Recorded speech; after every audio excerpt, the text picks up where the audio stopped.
वो जीत हासिल कर कर ही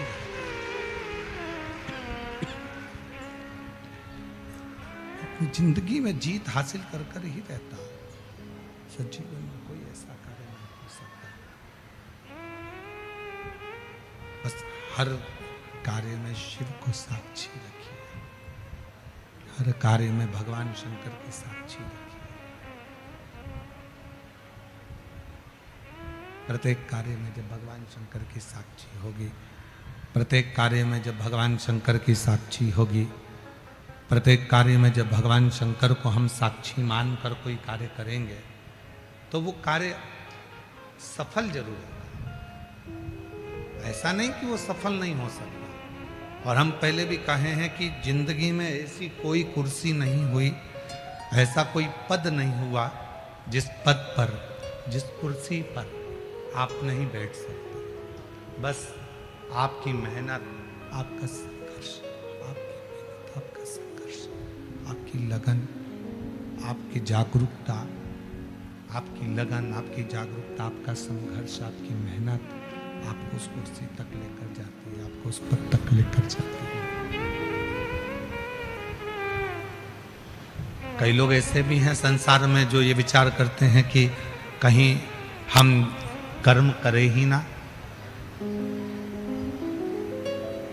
हम कोई कर्म करें ही ना और उसका फल हमको मिल जाए। कई लोग संसार में ऐसे भी हैं जो कर्म करना ही नहीं चाहते और फल पूरा चाहते। परशु महापुराण की कथा कहती है कि भगवान देवाधिदेव महादेव की चरित्र आप श्रवण कर रहे हैं।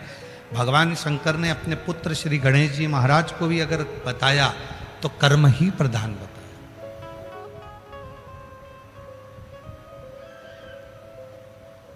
भगवान शिव ने शायद दुनिया में ऐसे बहुत सारे राजा महाराजा होंगे जो अपने बेटे को सिंहासन दे देते हैं। दुनिया में ऐसे बहुत सारे राजाओं का चरित्र आप पढ़ेंगे, दुनिया में ऐसे बहुत सारे राजाओं का चरित्र आप स्मरण करेंगे जो अपने पुत्र को राज्यपाट दे देते हैं। पर एक देवाधिदेव महादेव भगवान शंकर एक ऐसे हैं जो अपने पुत्र को, अपने बेटे को भी अगर राज्य देते हैं, अपने पुत्र को भी यदि सिंहासन देते हैं, राज्य देते हैं, तो पहले उसकी पूर्ण परीक्षा लेते हैं। पूर्ण परीक्षा अपने पुत्र की, पूर्ण परीक्षा पुत्र की, पूर्ण परीक्षा अपने पुत्र की ले रहा है, पूर्ण परीक्षा। भेजा भगवान शंकर ने माता पार्वती जी ने कि जाओ, जो पृथ्वी की पहली परिक्रमा कर कर आएगा, तो पृथ्वी की पहली परिक्रमा कर कर आएगा वही प्रथम गिनती में माना जाएगा। आप चाहते तो भगवान शिव अपने पुत्र को सीधे सिंहासन पर बिठा सकते थे, पर सीधे सिंहासन पर भगवान शंकर ने नहीं बिठाया।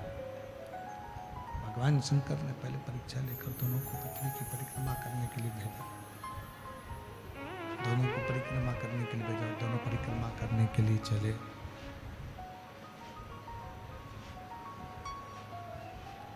दोनों परिक्रमा करने चले और जब परिक्रमा कर कर वापस लौट कर भगवान श्री गणेश जी महाराज आए हैं, परिक्रमा कर कर जब भगवान श्री गणेश जी महाराज पहुंचे हैं,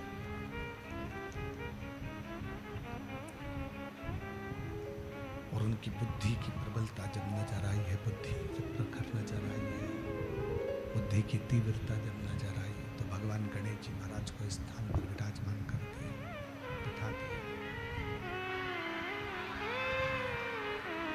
बुद्धि की तीव्रता में उनको विराजमान कर दिया। तो शिव कथा कह रही है, भगवान शंकर का चरित्र कथा है, शिव महापुराण की कथा कहती है। भगवान शंकर का चरित्र वर्णन कर रहा है, शिव पुराण वर्णन कर रही है। भजन शंभु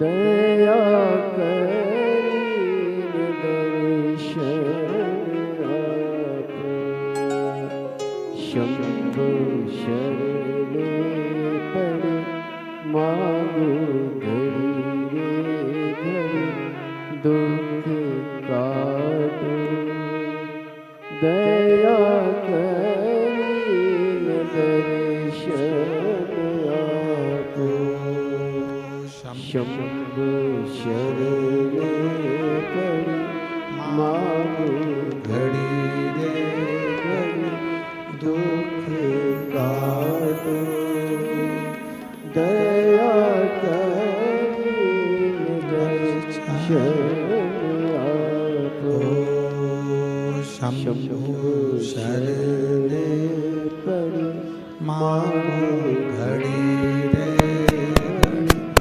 दुख काटो दया करीन दर्शन आपको। शिव कथा करे, भगवान शंकर का चरित्र गारा, शिव महापुराण की कथा करे, भगवान शंकर का पवित्र चरित्र गारा, शिव तत्व गारा।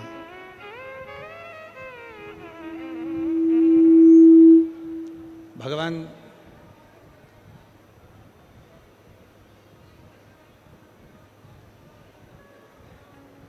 देवराज नाम के ब्राह्मण को ऐसा नहीं कि माँ ने शिवालय तक नहीं भेजा हो,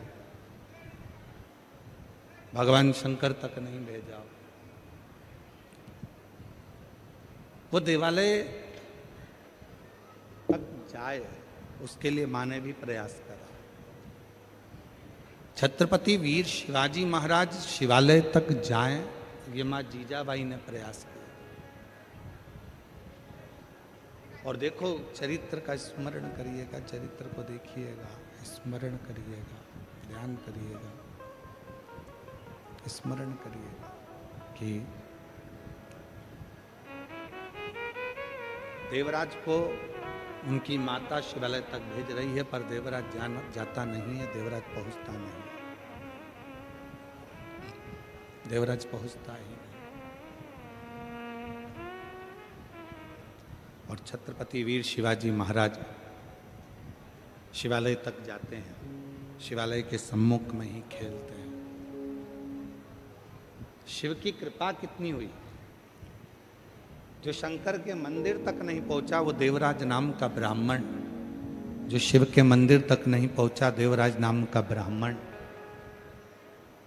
वो देवराज नाम का ब्राह्मण जो भगवान शंकर के मंदिर तक नहीं पहुंचा, वो एक दिन चोरी करना सीख गए।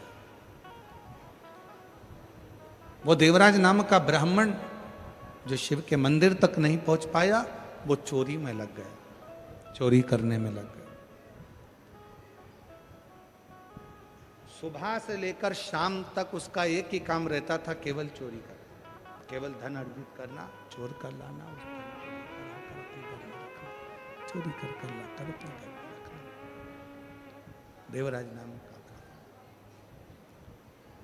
हमने पहले भी कथा में कहा, फिर कहते हैं कि जिस दिन आपके घर के बच्चे शंकर के मंदिर तक जाने लगे, शिव के मंदिर तक जाने लगे, शंकर के चौखट तक जाने लगे, शंकर के मंदिर तक जब घर के बच्चे जाने लगे, तो समझ लेना कि अब इन बच्चों को हाथ पकड़कर तुमने शिव के मंदिर तक भेजा है, अब ये बच्चे शंकर का हाथ पकड़कर अपनी मंजिल तक जरूर पहुंचेंगे, ये निश्चित है, ये निश्चित है। छत्रपति वीर शिवाजी महाराज की माता जीजाबाई वीर शिवाजी को शंकर जी के मंदिर के सामने बैठकर, भगवान शंकर के मंदिर के सामने बैठकर वहां खेलते हैं, तो भगवान देवाधिदेव महादेव ने छत्रपति वीर शिवाजी महाराज का हाथ पकड़ा और छत्रपति वीर शिवाजी में एक अलग से बल आया।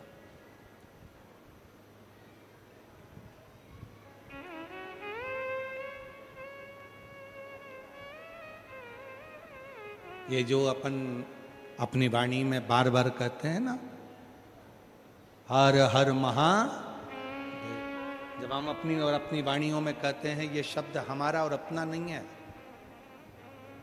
ये छत्रपति वीर शिवाजी महाराज का शब्द है। जब जब वो युद्ध के मैदान में टूटते थे तो हर हर महादेव का नाद करते, हर हर महादेव का नाद कर कर युद्ध के क्षेत्र में टूट पड़ते थे, युद्ध क्षेत्र में आ जाते थे। उन छत्रपति वीर शिवाजी महाराज का नाद। तो हमारे जीवन का सारा कार्य, हम अपना जीवन का जब सारा कार्य पूर्ण तरह से शिव को समर्पित कर देते हैं तो शिव उस कार्य को स्वीकार कर लेते हैं और भगवान शंकर उस कार्य को स्वीकार कर कर हमको उन्नति की सीढ़ी पर, तरक्की की सीढ़ी पर लेकर चले जाते हैं, उन्नति की ओर लेकर चले जाते हैं। छत्रपति वीर शिवाजी महाराज, देवराज नाम का ब्राह्मण, ये दोनों अंतर है। देवराज नाम के ब्राह्मण को भी उनकी माता, देवराज नाम के ब्राह्मण को उनकी माता भेजती है। ऐसा नहीं, कोई माँ संसार में ऐसी नहीं है जो अपने बेटे को गलत मार्ग दे। संसार में कोई माता ऐसी नहीं है जो अपने पुत्र को गलत राह देगी।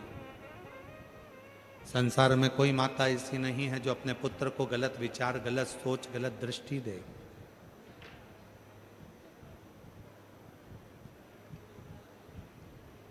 हाँ, हम दूसरे की तो नहीं कर सकते, पर जगत में ऐसी कोई माँ नहीं है जो अपने बच्चे को गलत मार्ग पर भेजकर खुश हो। प्रत्येक घर की माता, उसका एक ही लक्ष्य रहता है कि मेरा पुत्र एक दिन मेरे जैसा हो। प्रत्येक घर की माता ये विचार करती है कि मेरा पुत्र मेरे जैसा हो, मेरा पुत्र अच्छा कर्म करे, मेरा पुत्र अच्छे कार्य के प्रति तत्पर रहे, अच्छे कार्य में लगा रहे। कोई माँ संसार में ऐसी नहीं हुई है, कोई माँ जो अपने बच्चों को गलत राय दे, गलत विचार दे, गलत सोच दे, गलत दृष्टि दे। तो देवराज नाम के ब्राह्मण की जो माँ थी, वो देवराज को शिवालय तक भेजती थी, भगवान शंकर के मंदिर तक, पर देवराज उस शिवलिंग मंदिर तक जाता ही नहीं था। देवराज शिवालय तक जाता ही नहीं था। वो बीच राह में अपने मित्रों के पास में, अपने दोस्तों के पास में गलत संगत में, गलत विचारों में, गलत दृष्टि में फंस जाता था। पर वो श्रेष्ठ मंदिर तक नहीं पहुंच पाता। और शिव पुराण क्या कहती है? शिव के मंदिर तक जाओ, मना नहीं है, पर आडंबर से दूर हटकर, पाखंड से दूर हटकर, दिखावे से दूर हटकर, बनावटी जीवन से दूर हटकर आप जितना शिव के करीब में रहोगे, शिव पुराण कहती है उतना शंकर आपके हृदय में निवास करेगा, शिव उतना आपका कल्याण करेगा। पर आजकल का जमाना क्या हो गया कि दिखावे का जमाना हो गया।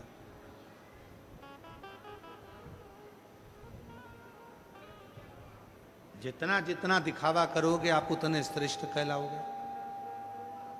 पर शिवपुराण इन सबसे आपको हटा देती है। शिवपुराण कहती है कि मेरे शिव किसी आडंबर में नहीं, मेरे शंकर भगवान कोई आडंबर नहीं करते। उसके पास में दिखावे की कोई सूरत नहीं, उसके पास में दिखावे का कोई सामान नहीं, उसके पास में दिखावे की कोई चीज नहीं। मेरे शंकर भगवान सारे आडंबरों से परे हैं, वो सारे आडंबरों से दूर हैं, उनके पास में कुछ भी नहीं। मस्तक पर गंगा है, हाथे में डमरू है, त्रिशूल है और तन पर भस्म रमी हुई है। पूरी भस्म अपने तन पर धारण करें, तन पर भस्म धारण करें। भस्म से क्या मतलब है? आप सिद्धेश्वर शिव महापुराण की कथा सुनने के लिए बैठे हो। भस्म से क्या मतलब है?